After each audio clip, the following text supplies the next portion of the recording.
नमस्कार। आज बात करते हैं तनाव की, स्ट्रेस की। एक ऐसी चीज जो आज की दुनिया में एक बहुत बड़ी चुनौती बन गई है। तो आज के इस विश्लेषण में हम अपनी स्रोत सामग्री के आधार पे ये समझने की कोशिश करेंगे कि इसके कारण क्या हैं और इसका समाधान क्या हो सकता है।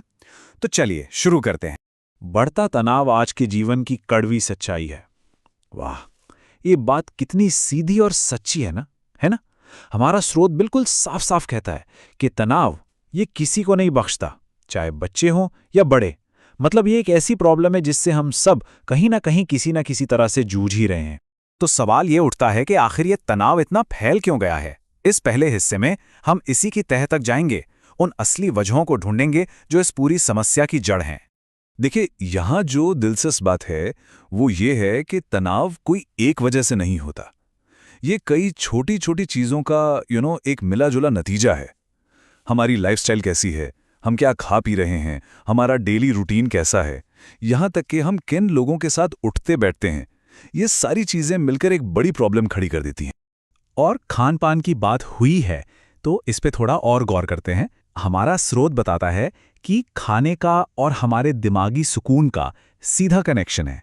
जैसे तामसिक खाना, मतलब बासी या बहुत ज़्यादा प्रोसेस्ड खाना, ये शरीर में सुस्ती लाता है, आलस पैदा करता है। और दूसरी तरफ है राजसिक खाना, यानी बहुत ज़्यादा मसालेदार, चटपटा, जो मन में बेचैनी और चंचलता पैदा करता है। तो मतलब ये सिर्फ शरीर पर नहीं बल्कि सीधे सीधे हमारे मन की शांति पर भी असर डालता है।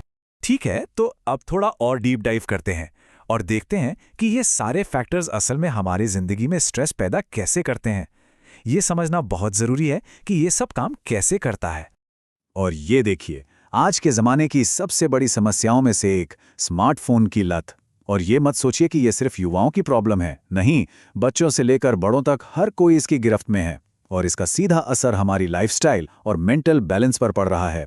हालात इतने सीरियस हो गए हैं कि जैसा हमारा सोर्स बता रहा है, अब तो डिजिटल डिटॉक्सिफिकेशन सेंटर्स तक खोलने पड़ रहे हैं। अच्छा, एक बहुत ज़रूरी बात, तनाव हमेशा बाहर से नहीं आता। कई बार वो हमारे अंदर ही पैदा होता है। और इसकी एक बहुत बड़ी वजह है नेगेटिव थिंकिंग, यानी नकारात्मक सोच। ये एक ऐसे जाल की तरह है, एक दुष्चक्र जिससे बाहर निकलना बहुत मुश्किल हो जाता।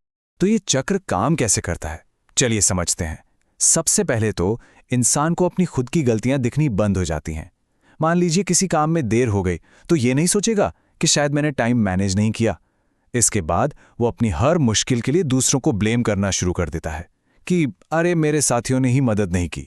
और फिर आखिरी में क्या होता है, वो बढ़ती हुई फ्रस्ट्रेशन और एक घुटन की फीलिंग में फंस कर रह जाता है।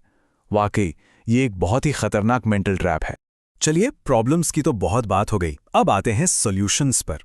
और अच्छी बात यह है कि हमारा स्रोत बताता है कि इससे राहत पाना बिल्कुल मुमकिन है। और इसका रास्ता हमारी लाइफस्टाइल में कुछ प्रैक्टिकल बदलाव करने से ही होकर गुजरता है। यहाँ पे देखिए कितना साफ अंतर दिखाया गया है। एक तरफ है अव्यवस्थित जिंदगी, अशांत, असंतुलित, तनाव से भरी हुई। और दूसरी तरफ है एक बैलेंस्ड लाइफ, हल्की फुल्की, सेहतमंद और कामयाब। चॉइस तो बिल्कुल क्लियर है ना? ये कोट कितना कमाल का है। डेविड एलन कहते हैं कि ज्यादातर स्ट्रेस बहुत ज्यादा काम होने की वजह से नहीं होता, बल्कि शुरू किए हुए काम को पूरा न करने की वजह से होता है। और ये कितनी सही बात है। वो अधूरे काम हमारे दिमाग पर एक बोझ की तरह पड़े रहते हैं और यही तनाव की एक बहुत बड़ी वजह बन जाते हैं। तो फिर एक हेल्दी, बैलेंस्ड और स्ट्रेस फ्री लाइफ की नींव क्या है? स्रोत के हिसाब से ये 5 पिलर्स हैं। सही खान पान, एक मैनेज रूटीन, पॉजिटिव सोच, सही व्यवहार और अच्छी कंपनी, अच्छी संगत। ये पांचों मिलकर एक ऐसा मजबूत बेस तैयार करते हैं जिस पर एक शांत और सुकून भरी जिंदगी की इमारत खड़ी की जा सकती है। लेकिन एक सवाल है, क्या हो अगर स्ट्रेस बहुत गहरा हो, बहुत पुराना हो? कई बार सिर्फ लाइफस्टाइल बदलने से बात नहीं बनती। तो चलिए अब कुछ और गहरे समाधानों पर भी एक नजर डालते हैं। ये सवाल बहुत जरूरी है। जब कोई बाहर से सब कुछ बदल ले फिर भी अंदर से सुकून ना मिले तो इसका मतलब है कि प्रॉब्लम की जड़ें ज्यादा गहरी हैं। तो ऐसे में क्या किया जाए? तो हमारा स्रोत जो पहला गहरा समाधान बताता है वो है स्वाध्याय। इसका सीधा सा मतलब है सेल्फ स्टडी, यानी खुद पढ़ना, समझना, खासकर अच्छा लिटरेचर, जब हम महान लोगों के विचार पढ़ते हैं, इंस्पायरिंग कहानियां पढ़ते हैं, तो ये हमें अपनी सोच को बदलने में मदद करता है, नेगेटिविटी से लड़ने की ताकत देता है और हमारे मन की गहरी परतों को हील करता है। दूसरा उपाय है सत्संग।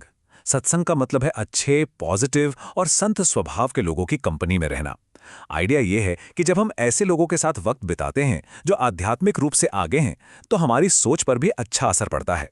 स्रोत के मुताबिक ये चीज प्रार्थना जैसी दूसरी आध्यात्मिक प्रैक्टिसेस के साथ मिलकर हमारे मन में जो गहरे नेगेटिव पैटर्न, जिन्हें बुरे संस्कार भी कहा गया है, उन्हें जड़ से खत्म करने में मदद करती है। इससे एक मजबूत स्पिरिचुअल सपोर्ट मिलता है। और ये आखिरी कोट, ये हमें तनाव की फिलॉसफी पर सोचने के लिए मजबूर करता है। हमारे जीवन में ज्यादातर तनाव हर चीज को कंट्रोल करने की हमारी जिद का नतीजा है।